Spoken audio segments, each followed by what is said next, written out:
اعوذ باللہ من الشیطان الرجیم بسم اللہ الرحمن الرحیم الحمد للہ رب العالمین والصلاة والسلام علی اشرف الانبیاء والمرسلین وآلہ الطیبین الطاہرین اعوذ باللہ من الشیطان الرجیم یا ایہا الذین آمنوا ان کثیرا من الاحبار والرہبان لَيَأْكُلُونَ أَمْوَالَ النَّاسِ بِالْبَاطِلِ وَيَصُدُّونَ عَنْ سَبِيلِ اللَّهِ وَالَّذِينَ يَكْنِزُونَ الذَّهَبَ وَالْفِضَّةَ وَلَا يُنْفِقُونَهَا فِي سَبِيلِ اللَّهِ فَبَشِّرْهُم بِعَذَابٍ أَلِيمٍ۔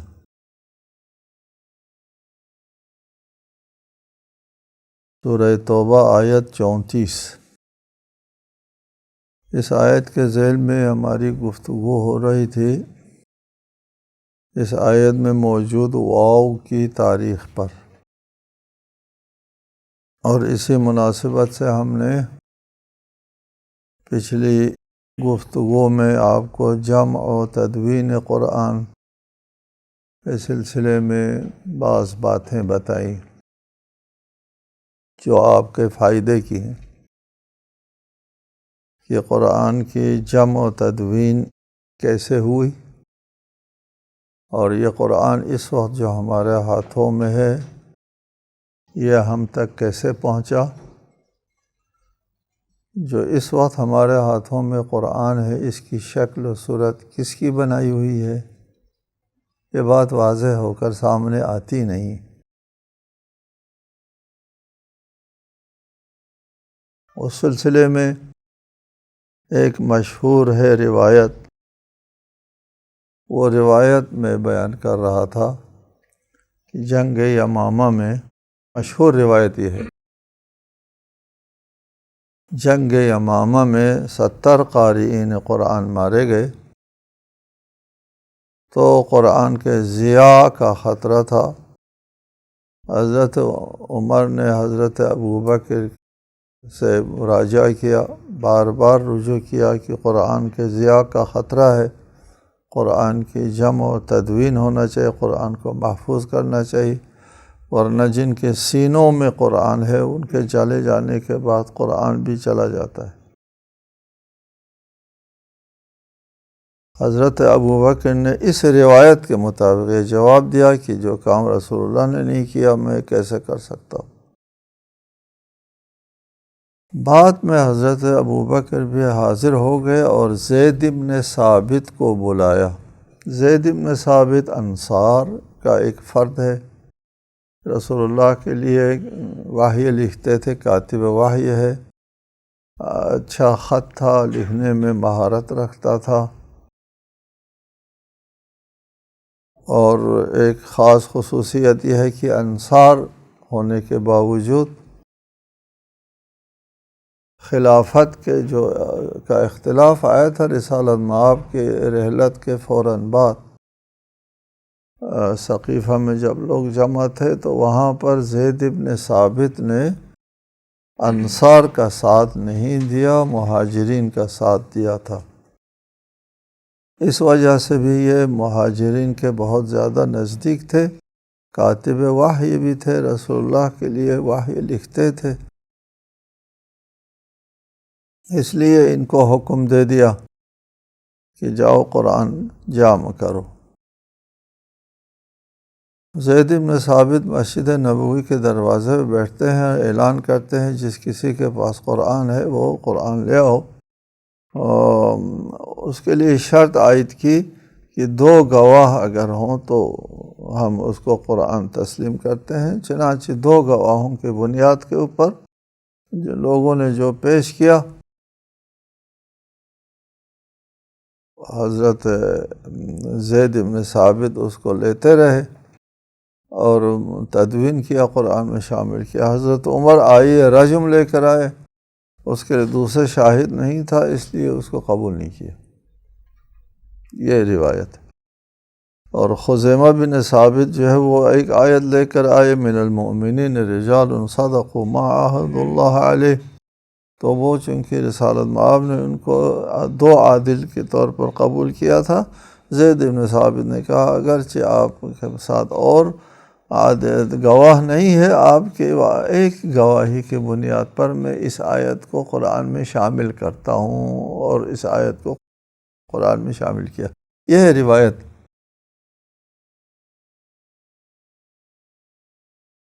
یہ روایت اپنے مضمون کے اعتبار سے قابل قبول نہیں ہے۔ اس لیے اول سب سے پہلی بات، یہ جو باتیں اصحاب کرام خلفاء راشدین کی طرف منسوب کی گئی ہیں، ہم اس نسبت کو قبول نہیں کرتے۔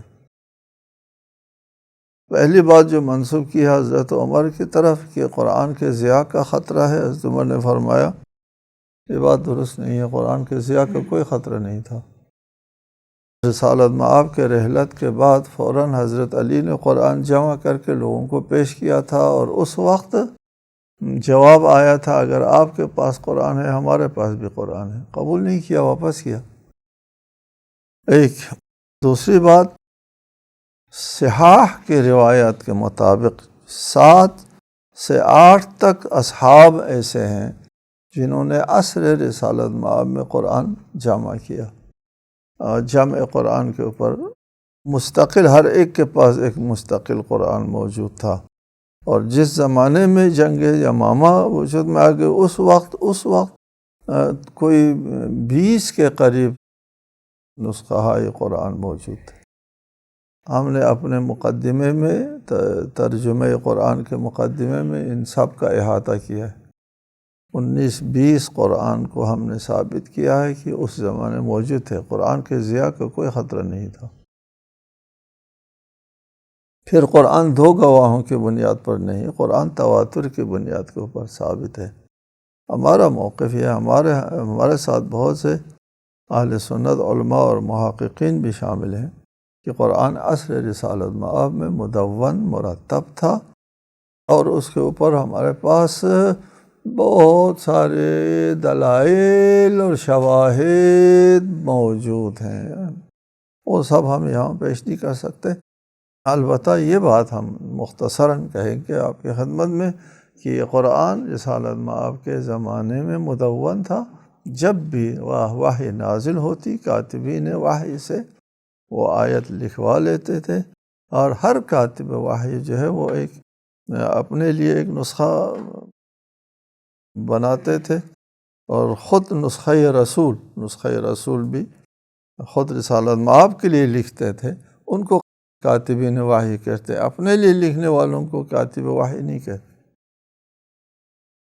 رسالت مآب کا اپنا نسخہ موجود مدون تھا، اس پر زیادہ دلیل کی ضرورت نہیں۔ اس ایک مسئلہ ہے جس پر تمام امت کا اجماع ہے، تمام امت کا اجماع اس بات پر ہے کہ آیات کی ترتیب توقیفی ہے۔ قرآنی آیات کس ترتیب سے ہے اس وقت ہمارے ہاتھ میں، یہ ترتیب آیات توقیفی ہے، یعنی رسالت مآب کی طرف سے ہے، اللہ کی طرف سے ہے۔ رسالت مآب نے یہ ترتیب دی ہے۔ کون سی ترتیب؟ آیات کی ترتیب۔ اس پر سب کا اجماع ہے۔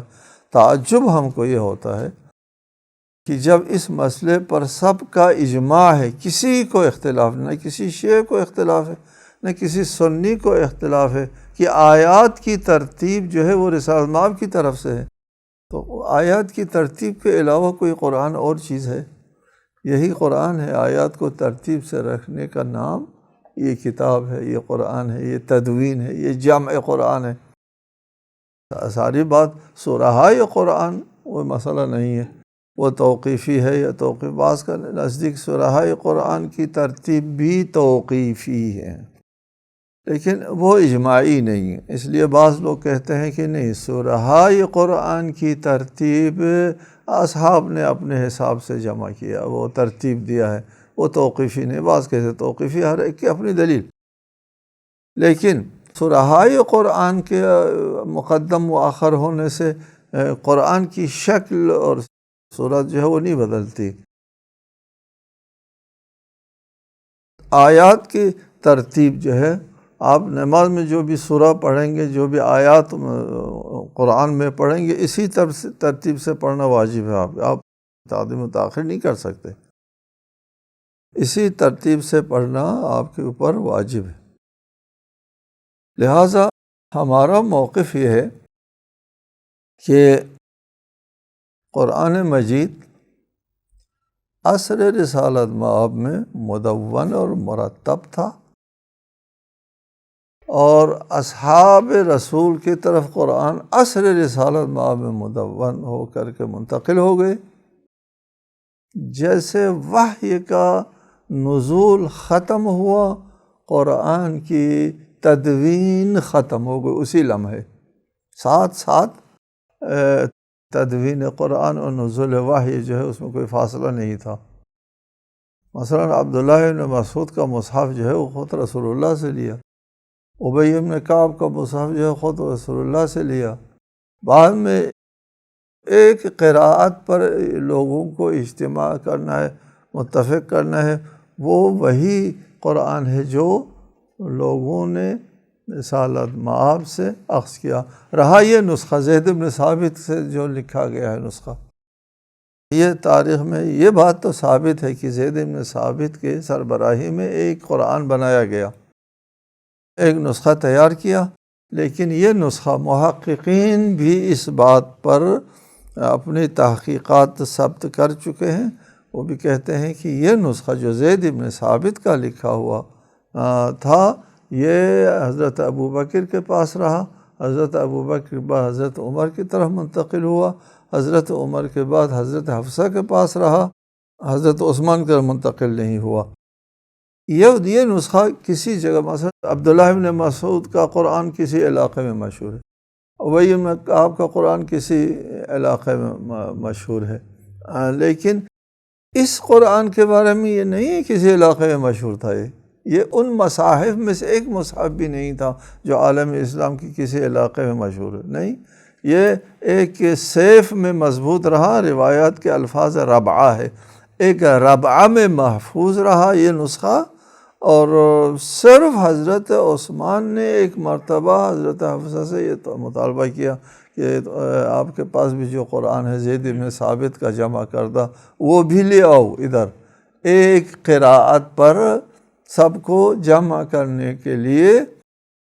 حضرت حفصہ دے نہیں رہی تھی، بعد میں اس شرط پر کہ مجھے واپس کریں، چونکہ تمام نسخہ قرآن کو تلف کر رہے تھے، تو اس شرط پر وہ دے دیا کہ اس کو تلف نہ کریں، چنانچہ تلف نہیں کیا، حضرت عثمان نے اس کو تلف نہیں کیا، واپس کیا۔ روایت میں ہے بعد میں حجاج ابن یوسف نے اس نسخے کو تلف کیا تھا، اس وقت تک یہ نسخہ موجود تھا، تو یہ نسخہ ایک مرتبہ باہر آیا صرف تھوڑی دیر کے لیے، اور یہ کہیں رائی نہیں تھا۔ اس وقت جو ہمارے ہاتھ میں قرآن ہے وہ قرآن ہے جو رسول اللہ کے زمانے میں مدون ہوا، مرتب ہوا، اصحاب کے پاس یہ قرآن تھا، ایک نہیں کئی صحابیوں کے پاس مختلف نسخے موجود تھے۔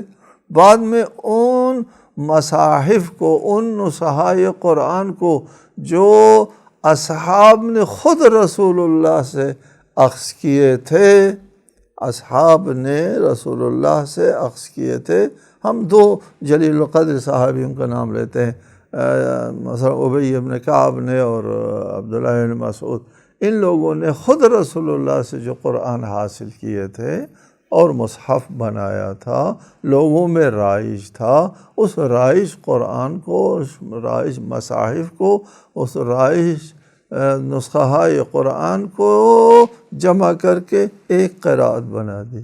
لہٰذا یہ قرآن عیناً یہی قرآن زمان رسول کا قرآن ہے جو ہمارے ہاتھ میں ہے، اس وقت جو ہمارے ہاتھ میں ہے یہ عیناً وہی قرآن ہے جو رسالت مآب کے زمانے میں مرتب اور مدون ہو گیا تھا۔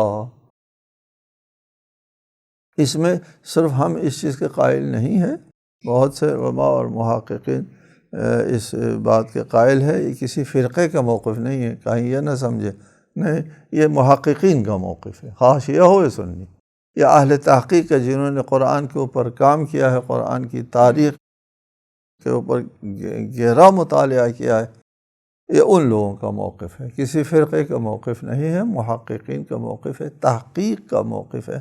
بعض علماء اہل سنت نے قدیم ہے، بہت پرانی بات ہے کہ اس پر ایک مستقل کتاب لکھی ہے اس بات پر کہ قرآن عصر رسالت مآب میں مدون تھا۔ مستقل کتاب ہے اہل سنت کے علماء کی طرف سے، اور وہ بھی اتفاق سے اردو میں ہے، ہندوستان میں کتاب چھپی ہے۔ ہم اس سے ابھی فارغ ہو جاتے ہیں، جمع قرآن کے سلسلے میں اتنے مباحث کافی ہے۔ آگے ہم جاتے ہیں والذین، یہ بات تھی واو کی کہ واو جو ہے اس کو حذف کرنا چاہتے تھے، اور قرآن تدوین کرنے والوں کی طرف سے اجازت نہیں دی گئی کہ یہ واو حذف کی جائے، اور یہ واو موجود ہے۔ یہ روایت الدر المنثور میں موجود ہے، اس میں آپ ملاحظہ کر سکتے ہیں کہ واو کے اوپر جھگڑا ہو گیا تھا، تو قرآن جمع کرنے والی کمیٹی اور حکومت کے ساتھ جو اختلاف ہو گیا تھا، اس اختلاف کا ذکر تفسیر الدر المنثور میں علامہ جلال الدین سیوطی نے ذکر کیا ہے۔ آگے ہم جاتے ہیں والذین یکنزون الذہب والفضة، اور وہ لوگ جو سونا اور چاندی کو ذخیرہ کرتے ہیں، ولا ينفقونها فی سبیل اللہ، اور اس کو راہ خدا میں خرچ نہیں کرتے، ان کے لیے فبشرہم بعذاب علیم، ان کو دردناک عذاب کی خوشخبری سنا دو۔ پہلے تو ہم آتے ہیں کنز، ذخیرہ اندوزی۔ ذخیرہ اندوزی کس کو کہتے ہیں؟ ذخیرہ اندوزی ایک سرمایے کو منجمد کرنے کو کہتے ہیں۔ اس سرمایے کے مالک کے مفاد میں اور معاشرے کے مفاد کے خلاف۔ معاشرے کو اس ذخیرے کی ضرورت ہے، جبکہ یہ شخص سونا اور چاندی کو ذخیرہ کرتا ہے، جمع رکھتا ہے۔ اور پہلے بھی آپ کو بتایا ہے کہ مال کے بارے میں اسلام کا نظریہ کیا ہے۔ مال کے بارے میں اسلام کا نظریہ یہ ہے کہ مال اگر وسیلہ ہوا تو بہترین چیز ہے مال، اور اگر مال خود مقصد ہوا تو بدترین چیز ہے۔ یہاں ذخیرہ اندوز مال کو خود مقصد بناتا ہے۔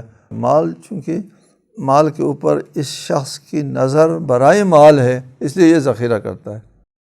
مال اگر ذریعہ ہوتا تو ينفقونها فی سبیل اللہ، راہ خدا میں خرچ کرتے، اور اس کو اقتصادی سرکل میں رواں کرتے تاکہ اقتصادی خون کی گردش جو ہے وہ بہتر طریقے سے جاری رہے۔ نہیں، یہ اس کو منجمد کرتا ہے اور اس سرمایہ کو جمع رکھتا ہے کہ وہ مال برائے مال جو ہے وہ مال کو جمع کرتا ہے، جس کی بہت بڑی مذمت ہے۔ سب سے پہلے ہم آتے ہیں یہاں ذخیرہ کون کرے گا؟ ذخیرہ وہ کرے گا جس کے پاس سونا اور چاندی ہے۔ یکنزون الذہب والفضة، سونا چاندی اس کی ملکیت ہے۔ اسلام ملکیت کی اجازت دیتا ہے، یہاں پر کنز کی اجازت نہیں دیتا، ملک کی اجازت دیتا ہے۔ فرق ہے بین الکنز والملک، فرق ہے، وہ ابھی ہم آپ کو بتا دیتے ہیں۔ ملکیت کو اسلام تسلیم کرتا ہے،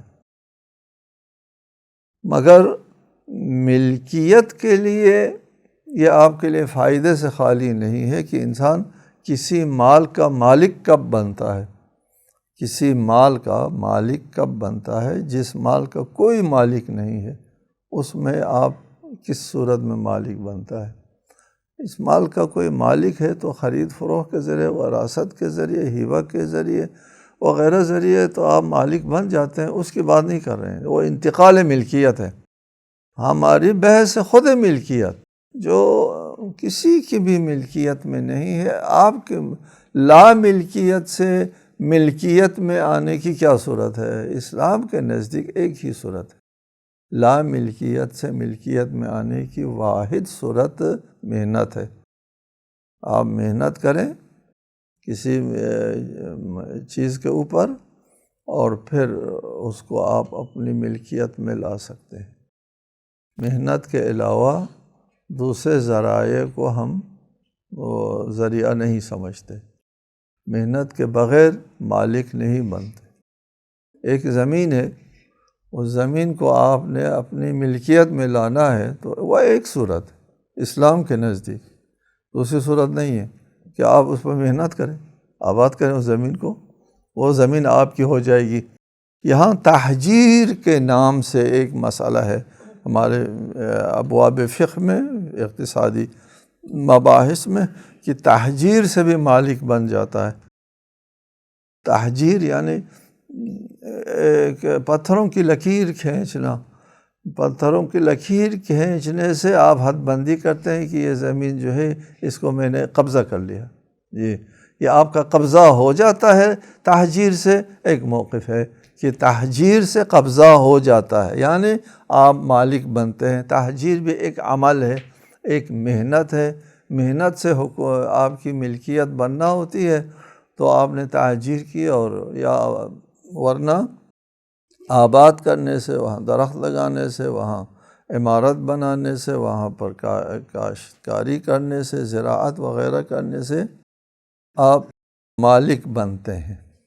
ٹھیک ہے جی، ملکیت کا حق دیتا ہے اسلام، انسان کو ملکیت کا حق دیتا ہے، لیکن ملکیت کا حق جو ہے وہ آزاد نہیں، 100% آزاد نہیں ہے کہ آپ جو چاہیں کریں، نہیں۔ ملکیت کا حق کا مطلب یہ ہے کہ اس کی بھی حد بندی ہے، اپنے حدود و قیود کے اندر رہ کر آپ مالک بن سکتے ہیں، اپنے ضرورت کے مطابق اور معاشرے کی ضرورت کے مطابق آپ اس کے مالک بن سکتے ہیں۔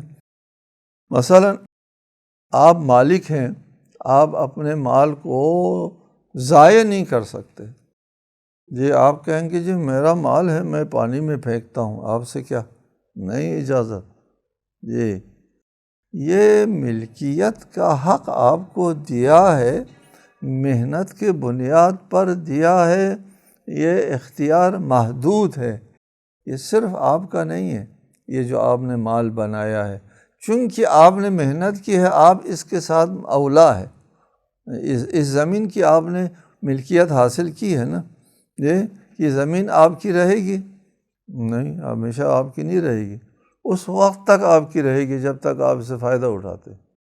اگر آپ نے ایک مرتبہ اس زمین کو ترک کر دیا، زراعت بھی نہیں کرتے، اس پر درخت بھی نہیں لگاتے، ترک کر دیا، ایک موقف یہ ہے کہ 3 سال کے بعد وہ زمین آپ کی ملکیت سے نکل جاتی ہے، یا آپ نے متروک کیا، اصلاً چھوڑ دیا، اس کو چھوڑ دیا، قبضہ چھوڑ دیا، ملکیت بھی چھوٹ جاتی ہے آپ کی۔ اس سے استفادہ کرنے تک آپ کی ملکیت ہے، اور پھر ہمیشہ کے لیے ہر صورت میں آپ کی ملکیت نہیں ہے۔ آپ اس کو ضائع کرتے ہیں تو آپ مالک نہیں کر سکتے آپ ضائع۔ اسی سے اسراف بھی آپ نہیں کر سکتے، اسراف یہ اسراف بھی نہیں کر سکتے آپ، اس سے اپنے پیسے کو بیجا جگہ پر خرچ نہیں کر سکتے آپ۔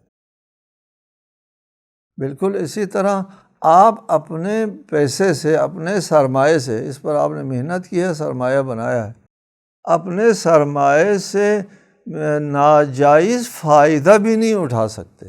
فائدہ اٹھا سکتے ہیں، ناجائز فائدہ نہیں اٹھا سکتے۔ مثلا سودی کاروبار کر کے آپ اپنے سرمایے کو لگا دیں کسی ایسے کاروبار پر جو سودی ہو، اور سود لینا شروع کر دیں، آپ نے یہ کہہ کر کہ یہ پیسہ میرا مال ہے، یہ میری ملکیت ہے، میں نے اس پر محنت کی ہے، میں اس سے فائدہ اٹھا سکتا ہوں۔ فائدہ اٹھا سکتے ہیں آپ تجارت کے ذریعے سے فائدہ اٹھائیں، اس میں نفع نقصان میں شراکت کی بنیاد پر، تجارت کی بنیاد پر فائدہ اٹھائیں۔ آپ کسی کا استحصال کر کے، ربا ایک استحصال ہے، ربا میں سرمایہ حاکم ہوتا ہے محنت پر، سرمایہ کو تحفظ ہے، محنت کو تحفظ نہیں ہے۔ ربا حرام ہونے کے بہت سے فلسفے، ان میں سے ایک یہ ہے کہ سرمایہ کو تحفظ حاصل ہے اور محنت کو تحفظ حاصل نہیں ہے۔ آپ اس طرح فائدہ اٹھائیں کہ سرمایہ اور محنت دونوں برابر ہوں۔ کیوں اس کو مسلط کرتا ہے اپنے سرمایہ کو اس کے محنت پر؟ محنت اور سرمایہ دونوں برابر ہو، اس کو تجارت کہتے ہیں، نفع نقصان میں شراکت، مضاربہ، تجارت۔ اس کی بنیاد پر جائز طریقے سے استحصال کے بغیر آپ اپنے مال سے فائدہ اٹھا سکیں گے، اور اس کا باقی حصہ آئندہ انشاءاللہ تعالی۔ السلام علیکم ورحمۃ اللہ۔